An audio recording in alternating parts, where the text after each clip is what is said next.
સુરતના અમરોલી વિસ્તારમાં એક માનસિક અસ્વસ્થ કિશોર હાથમાં કાતર જેવું ઘાતક હથિયાર લઈને ઉત્પાત મચાવી રહ્યો હતો. પોલીસ કર્મીની સૂઝબૂછથી તેને હોસ્પિટલ ખસેડાયો છે. સુરતના અમરોલી સ્થિત કોસાડ ગામમાં એક માનસિક અસ્વસ્થ કિશોરે છેલ્લા 3 દિવસથી ઘરમાં ભારે ઉત્પાત મચાવ્યો હતો. હાથમાં ઘાતક કાતર લઈને ખુરશી પર બેસીને હિંસક બની ગયો હતો. પરિવારે તેને શાંત પાડવા અને કાતર તેના હાથમાંથી છીનવવા ઘણી સમજાવટ કરી હતી, પરંતુ તે કોઈનું માનવા તૈયાર નહોતો. ત્યારે અમરોલી પોલીસના કર્મચારીઓ તાત્કાલિક ત્યાં પહોંચ્યા હતા અને કિશોરને ઉગ્ર સ્વરૂપમાં જોતા તેને સંભાળવાની કોશિશ કરી હતી અને કાતર લેવાનો પ્રયાસ કર્યો હતો, પરંતુ કિશોર માનસિક રીતે અસ્વસ્થ હોવાથી તેને પોલીસ પર પણ હુમલો કર્યો હતો.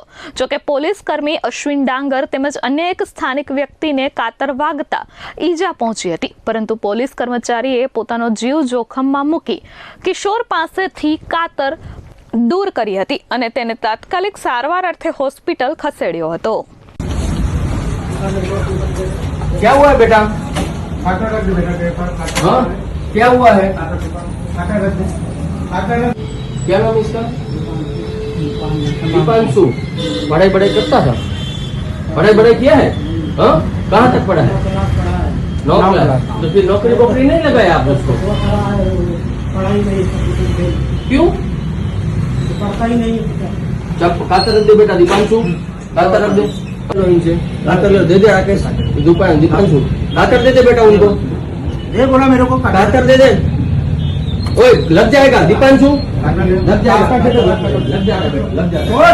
काका दे दे. काका छोड़, बहुत मार दूंगा मैं पट पे. काका छोड़, काका छोड़ बोला ना. नहीं लग जाएगा. पकड़ो ये बड़ा नानू भाई पकड़ो. अरे सीधा आइयो. मेरा हाथ पकड़ पकड़ो. पकड़. ना हुलाई दो. लग जाएगा बेटा. कातर ले लो उसके हाथ से. ले लो बस. ये हाथ मेरे पास लो. बस लाओ, हाथ लाओ पीछे. हाथ लाओ पीछे. जेल में नहीं जेल में नहीं भेजेंगे. हॉस्पिटल भेजेंगे. जेल में नहीं भेजना. लगाओ ना.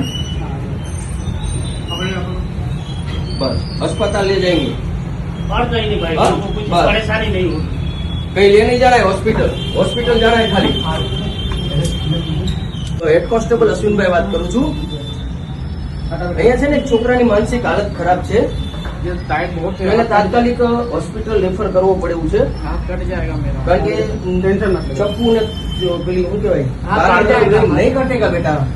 नहीं काटेगा बेटा. मैं चल रहा हूँ साथ में. ચપ્પુ ને એવું લઈને પેલા એના પરિવારના ઉપર હુમલો કરે છે. हाथ कर दिया. खोल दो. मैं હોસ્પિટલ લઈ જવાનું છે. પોલીસ વાળા એવું કહે કે તમારે નિયમ બંધ કરાવવાના છે. વાંધો નહીં. હવે એમના ફેમિલી જોડે બેસી.